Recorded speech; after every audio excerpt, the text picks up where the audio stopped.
One, two, three, four. Satu jalur, sejuta info. Assalamualaikum warahmatullahi wabarakatuh. Pemirsa, kembali lagi kita berjumpa di podcast Jalur Info.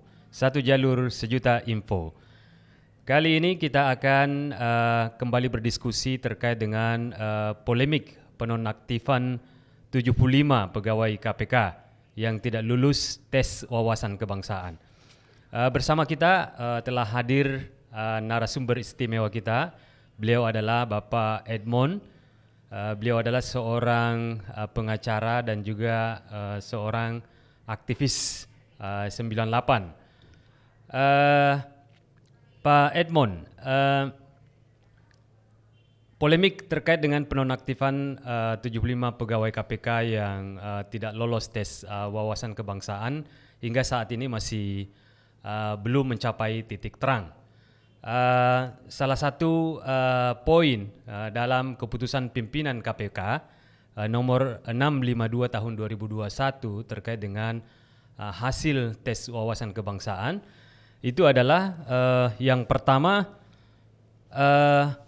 menetapkan bahwa nama-nama yang ada di dalam keputusan itu tidak lolos tes wawasan kebangsaan dan tidak memenuhi syarat untuk dialihkan statusnya menjadi ASN. Kemudian yang kedua, memerintahkan kepada pegawai yang tidak lolos tes wawasan kebangsaan untuk menyerahkan tugas dan tanggung jawabnya kepada atasannya langsung sambil menunggu keputusan lebih lanjut. Bagaimana Pak Edmond melihat hal ini? Ya, terima kasih. Selamat sore. Terima kasih sudah diundang oleh kawan-kawan sore hari ini ya. Yang pertama saya mau jelaskan bahwa kami dulu melawan rejim Orde Baru itu, melawan korupsi, kolusi dan nepotisme itu kami mengorbankan banyak hal. Yeah. Banyak orang mati karena demonstrasi itu, banyak orang diculik, sampai sekarang tidak tahu kemana kabarnya 13 orang. Banyaklah orang berkorban agar di Republik ini tidak ada yang namanya korupsi, kolusi dan nepotisme itu. Yeah. Pasca reformasi kita butuh waktu, energi yang tidak sedikit untuk merawat lembaga anti rasuah yang ada ya. Kita coba berpikir waras bahwa lembaga anti rasuah ini harus dijaga sebagai anak kandung reformasi, hasil perjuangan orang-orang yang berjuang di tahun 98. Itu butuh waktu dan energi yang panjang. Jadi kalau rejim yang berkuasa sekarang tidak mau dibilang hanya butuh waktu 5 tahun membunuh lembaga anti rasuah untuk melanggengkan korupsi dan kolusi dan nepotisme yang dulu kami lawan, maka sikap bukan hanya political will, tapi decision yang harus dia ambil, keputusan harus dia ambil adalah selamatkan lembaga anti rasuah ini. Dengan cara apa? Saya mau bilang begini. Tes wawasan kebangsaan ini dasar hukumnya apa? Perubahan undang-undang KPK itu memerintahkan agar mereka ini ditingkatkan statusnya menjadi aparatur sipil negara. Iya. Tapi publik ini kan dibingungkan sekarang ini. Jadi publik ini bingung. Sebenarnya mereka ini pejabat pemerintah, Amtsdrager bahasa Belandanya, atau pegawai negeri, Ambtenaar. Iya. Ini diaduk-aduk. Apakah mereka ini karena perintah undang-undang menjadi ASN, kemudian dibuatlah tes wawasan kebangsaan yang menurut saya ini tes apa ini? Iya. Kalau kita lihat dengan undang-undang pegawai negeri sipil ya, atau kebiasaan pun di pegawai negeri sipil, ini tidak ada pertanyaan yang misalnya Anda sudah menikah, Anda masih punya hasrat, waktu pacaran Anda ngapain, apakah Anda mau jadi istri kedua, itu konten untuk tes wawasan kebangsaannya di mana? Iya. Saya mau bilang begitu. Jadi Jokowi memang Presiden Jokowi harus ambil sikap tegas. Saya mendukung dia ambil sikap tegas. Tegasnya apa? Putuskan bahwa kau selamatkan KPK ini dengan tidak mengikuti apa yang sudah diglorifikasi sebagai sebuah tes wawasan kebangsaan, bagaimana 75 orang ini tidak lolos, tidak mencintai negeri ini dan mereka dicap Taliban. Iya. Ini bagaimana mungkin seorang yang sudah pernah lolos di Akademi Kepolisian, kemudian dicap Taliban karena tidak menjawab pertanyaan-pertanyaan yang saya sebut itu. Ya. Jadi Jokowi, kalau saran saya, Presiden tafikan hasil itu. 75 orang ini ada orang yang punya integritas, punya kapasitas, punya kapabilitas, punya profesionalitas ya. Sampai di masa-masa terakhir masih mereka juga OTT Bupati apa itu yang jual beli jabatan Nganjuk ya. Iya. Ya tidak tahu partainya partai apa itu.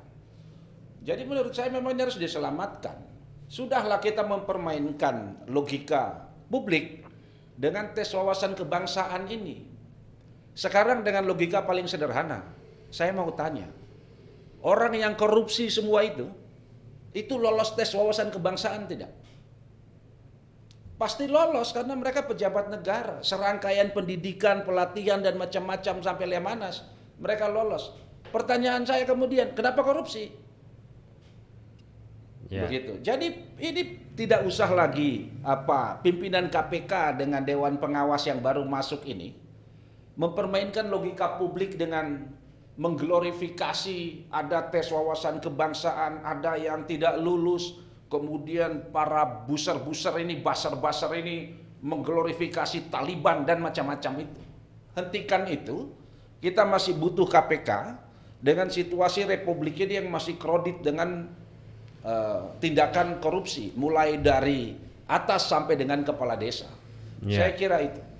Iya, salah satu keterangan konferensi pers daripada jubir KPK mengatakan bahwa penonaktifan 75 pegawai KPK yang tidak lolos tes wawasan kebangsaan ini tidak mengganggu kinerja KPK.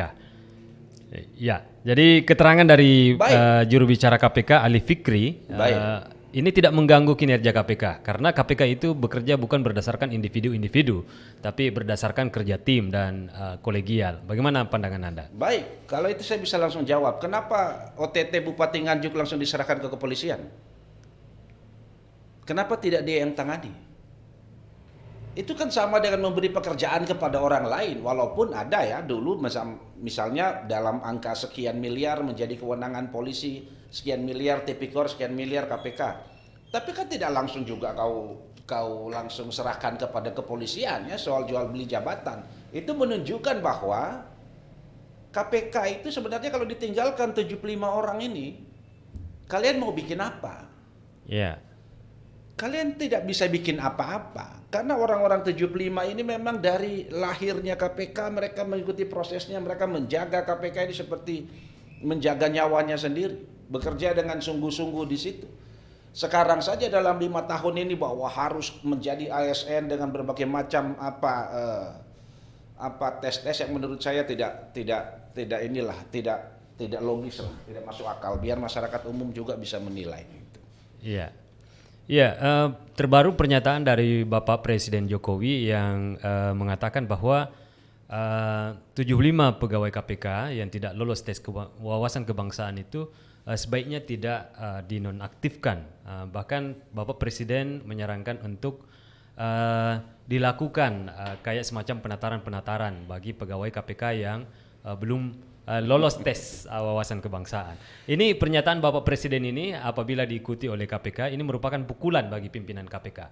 Kira-kira win-win solution yang bisa diambil bagi KPK terkait hal ini bagaimana? Begini, win-win solutionnya adalah begini. Kita ini negara hukum ya. Ya. Negara hukum yang menganut hukum tertulis ya, bukan hukum yang berdasarkan lisan begitu. Jadi saran saya Presiden apapun namanya itu keluarkan satu keputusan untuk menyelamatkan KPK ini. Tentu keputusan itu juga berisi bagaimana agar KPK ini ke depan semakin baik, semakin benar-benar yang disebut tadi bahwa ada kolektif kolegial di situ. Bukan one man show ya atau hanya berdasarkan keputusan pimpinan. Nah, itulah sebaiknya ada keputusan hukum tertulis yang dibuat Presiden. Kalau hanya bilang bahwa kita akan saya tidak setuju dengan pemberhentian 75 orang, harus ada penataran-penataran, saya kira itu lip service. Lip service itu kan susah itu. Ketika angin bertiup nanti hilang, begitu tidak meninggalkan jejak. Tapi kalau satu keputusan satu produk hukum tertulis, ya saya kira itu sampai bangsa ini sampai kapanpun dalam perjalanannya itu akan meninggalkan kesan. Jadi memang saya pun bisa terkesan karena baik kepada Presiden Jokowi karena menyelamatkan lembaga anti rasuah ini. Tapi kalau hanya lip service, saya kira besok pun itu akan hilang. Jadi saya setuju dengan Pak Buschro bahwa jangan basa-basi begitu.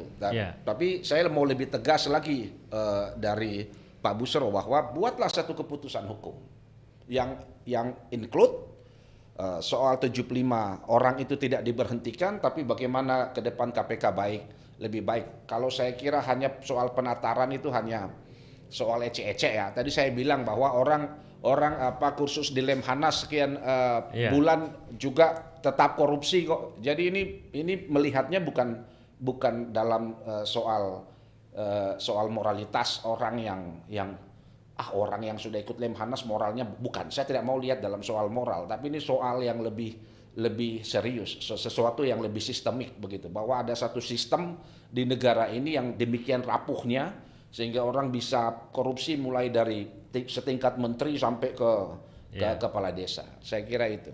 Iya, terkait dengan kasus ini ada kesan bahwa di internal KPK ada kelompok-kelompok, ada ada kubu-kubuan, ya. Ada yang kubu Taliban, ada kubu pimpinan KPK. Ini kesannya ada gagahan ini di antara kubu-kubu yang ada di internal KPK. Bagaimana Anda melihat ini? Ya, saya mau bilang bahwa istilah Taliban itu kan didengungkan oleh para pendengung ini kan, oleh para buzzer ini. Ya, para buzzer-buzzer yang rajin berdengung itu di medsos, itu Taliban itu. Taliban, mereka mau menilai Taliban karena apa? Begitu. Saya mau bilang bahwa 75 orang ini orang-orang terbaik. Ya, tidak mungkinlah orang-orang itu secara tapi memang ini mainan pendengung ya, kawan-kawan. Jadi pendengung dan kawan-kawannya. Jadi mereka memang mengglorifikasi isu Taliban itu dengan momentum ini tidak lulus itu. Nah, itu yang saya kira KPK ini masih utuh ya, masih baik semua ya. Masih saya kira tinggal diperbaiki saja. Bagaimana memperbaiki KPK ini, bagaimana hubungan antara Dewas dengan unsur pimpinan KPK ya. Kemudian berdasarkan keputusan Mahkamah Konstitusi yang terbaru itu, kemudian kasih target. Misalnya kita Presiden kasih target. Dalam setahun berapa uang negara harus kau selamatkan? Berapa tindak pidana korupsi kau harus tangani begitu. Jadi kita pun publik puas begitu. Bahwa kita betul-betul ini pemerintah memerangi korupsi. Begitu. Tapi kan sekarang kesannya KPK-nya diperlemah, korupsinya terjadi di mana-mana. Begitu. Semua orang bisa korupsi. Kalau di zaman Orde Baru itu hanya para elit saja yang bisa korupsi ya. Bagaimana lingkaran Orde Baru itu yang melakukan KKN. Tapi sekarang kan siapa saja bisa melakukan korupsi. Itu yang jadi soal begitu. Jadi saya kira KPK, saya yakin sekali KPK ini masih solid, masih utuh. Dengan catatan itu tadi saya bilang bahwa leadership-nya pun harus baik. Jadi harus ada leadership yang baik. Jadi kalau kita baca buku bagaimana Haji Agus Salim ya, saya kalau tidak salah dulu itu, memimpin itu harus berani menderita, kira-kira begitu. Jadi leadership yang diperlukan. Kalau para leadernya ini lari sendiri, kemudian anak buahnya ditinggal sendiri ya. Hancur-hancur. Ya, menurut Anda ini tergantung dari leadership. Apakah itu tergantung dari Pak Jokowi? Apakah Pak Jokowi mau menguatkan KPK atau melemahkan KPK?